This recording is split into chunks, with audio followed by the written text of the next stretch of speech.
नमस्कार साथियों। आज आप सबके बीच यूजीसी नेट पेपर 1 का क्लास लेकर आया हूं और आज पेपर 1 के अंतर्गत हम लोग रिसर्च एप्टीट्यूड, ठीक है,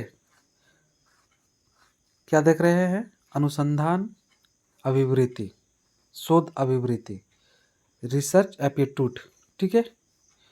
तो आज रिसर्च के अंतर्गत हम लोग देखने वाले हैं अनुसंधान की या रिसर्च की, ठीक है। अनुसंधान के पद्धतियाँ या वर्णनात्मक अनुसंधान, समझ गए? यानी कि अनुसंधान की विधियाँ। अगर विधि की बात किया जाए तो यहाँ पर आपका प्रयोगात्मक अनुसंधान है ना, आपका वर्णनात्मक अनुसंधान, ऐतिहासिक अनुसंधान और आपका मात्रात्मक या गुणात्मक अनुसंधान। इस तरह से हम लोग 4 अनुसंधान यहाँ पर दिए हुए हैं और इनका पूरा फुल में डिटेल्स में बात हम लोग करेंगे, ठीक है। क्या है आपका अनुसंधान पद्धतियाँ, ठीक है। वर्णनात्मक अनुसंधान इम्पॉर्टेंट है, इसलिए इनको आगे रखा गया है, समझ गए। तो चलिए हम लोग स्टार्ट करते हैं। वर्णनात्मक अनुसंधान समझने का प्रयास कीजिएगा।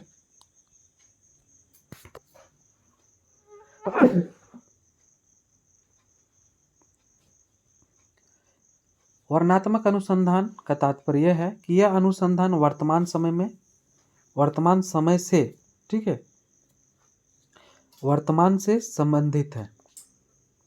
अभी का समय से क्या है? संबंधित है, जिसके अंतर्गत अस्पष्ट परिभाषित समस्या पर अनुसंधान किया जाता है, ठीक है। इसका अंतर्गत क्या किया जाता है? आपका अस्पष्ट परिभाषित समस्या पर अनुसंधान किया जाता है। अस्पष्ट, तभी रिसर्च किया जाता है। इस अनुसंधान यह क्या है को स्पष्ट करता है। आप लोग को अगर पूछे कि वर्णनात्मक अनुसंधान, ठीक है, क्या स्पष्ट करता है, तो यह क्या है, ठीक है, यह क्या है, इस टॉपिक पर जोर देता है। साथ ही इसका मुख्य उद्देश्य वर्तमान दशाओं, क्रियाओं और अभिवृत्तियों तथा स्थिति के विषय को ज्ञान प्राप्त करना है। समझ गए क्या है कि इसका मुख्य उद्देश्य क्या है? वर्तमान दशाओं, क्रियाओं, अभिवृत्तियों, ठीक है, और स्थिति के विषय को ज्ञान प्राप्त करना है। इस तरह से अनुसंधान में परिकल्पना का महत्व बहुत अधिक होता है, ठीक है। क्या कह रहा है कि परिकल्पना का महत्व जो है बहुत अधिक होता है, ठीक है। अब आगे चलते हैं। कहता है कि यह समस्या से संबंधित विभिन्न चरों में आपसी संबंध ढूंढने का प्रयास करता है।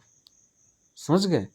कहने का मतलब ये है मेरे प्यारे साथियों कि यह समस्या से संबंधित, ठीक है, समस्या आप लोग समझ पा रहे हैं, संबंधित विभिन्न चर में आपसी संबंध या समन्वय कर सकते हैं, ढूंढने क्या क्या ये प्रयास करता है। साथ ही भविष्यवाणी भी करता है, ये आने वाले कल के बारे में भविष्यवाणी भी करता है, ठीक है, इस सब्जेक्ट में, शोध का संबंध में। अब देखिए कि आपका वर्णनात्मक, समझ गए क्या है?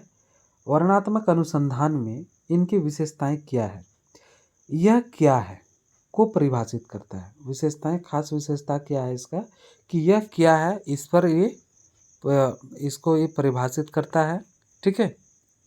और उनके बाद यह वर्तमान से संबंधित है, ठीक है, ये क्या है आपका? वर्तमान से संबंधित है।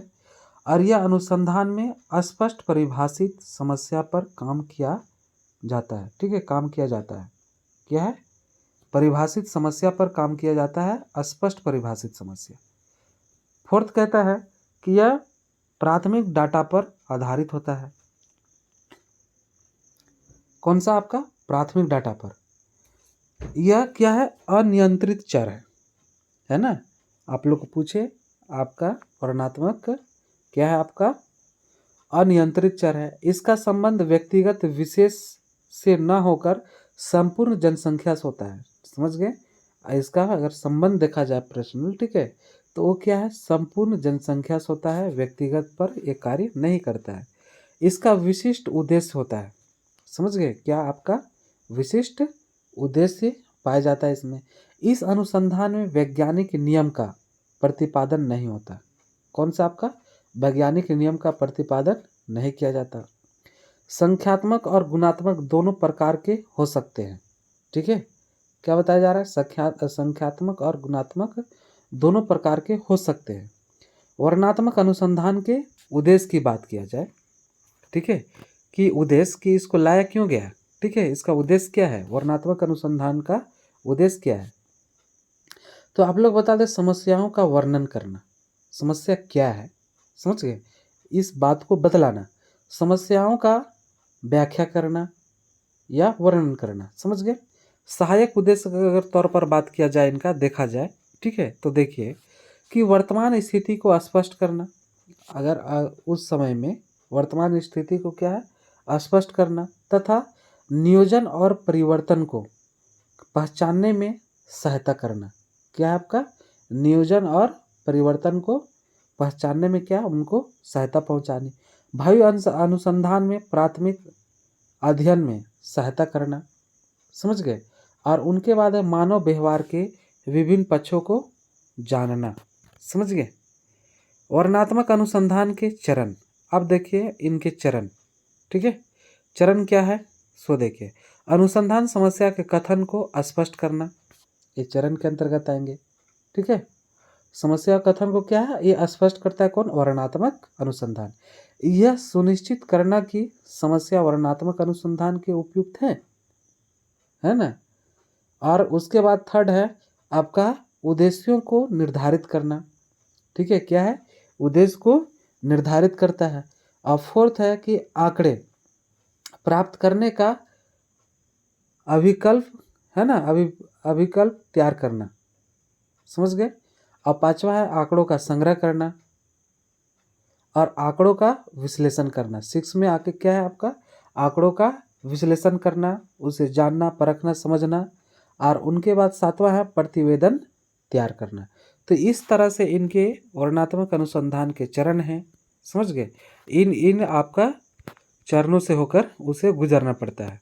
तो इस तरह से मेरे प्यारे साथियों, हम लोग आज पेपर 1 में, ठीक है, वर्णनात्मक अनुसंधान देख पाए और एक कंप्लीट होता है। ठीक इसी तरह से आप लोग को मात्रात्मक, गुणात्मक, प्रयोगात्मक तरह तरह का अनुसंधान को आप सबके बीच मैं लाता रहूँगा, ठीक है। और आप लोग मुझे विश्वास है कि आप लोग समझे होंगे, ठीक है, समझ में आया होगा, ठीक है। तो ठीक है मेरे प्यारे साथियों, आप लोग को अच्छा लगे तो इसे अधिक से अधिक मित्रों तक भी शेयर कीजिए। थैंक यू, धन्यवाद।